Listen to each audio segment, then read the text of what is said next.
কোনো এখানে যে কাজ নতুন করে কাজ আরম্ভ হয়েছে, এই কাজটা এখানে ড্রেন দেওয়া উচিত ছিল, কিন্তু ড্রেন না দিয়ে এখানে এরা একটা এই কাজ শুরু হয়েছে কোনো পরিকল্পনার অভাব। এই জল যাইবার রাস্তা দিছে না, এখানে যে জলটা যাইব, এই কারণে এই রাস্তার এই জায়গাটা ভাঙ্গা পড়ছে।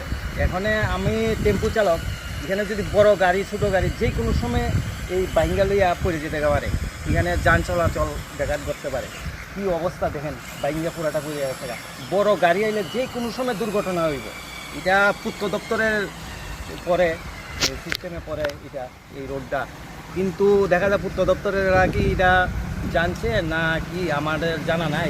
পঞ্চায়েত কি জানাইছে এটাও জানা নাই, কিন্তু অতি সত্বর এটা আমরা ঠিক করে দেওয়ার জন্য অনুরোধ করছি পূর্ত দপ্তরকে, কারণ যে কোনো সময় বিরাট দুর্ঘটনা হইতে পারে। এটা কি মানে এই যে ব্রিজটার উইংস ওয়াল ভেঙে গেছে নাকি?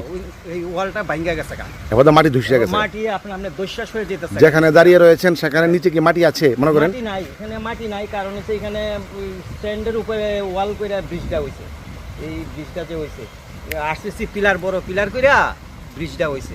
তো এখন তো এই ওয়ালের থেকে মাটিও সরে যেতেছে, শুধু এই ইয়ের উপরে দাঁড়াই আছে ব্রিজটা, যে কোনো সময় দুর্ঘটনা ঘটতে পারে। তা আপনারা কি চান সরকার? আমরা চাই সরকার এটা দেখুক, বিকাশের পরিকল্পনা নেও কি করার, নাহলে তো আগামী দিনের যান চলাচল এখানে বদ্ধ হয়ে যাবো।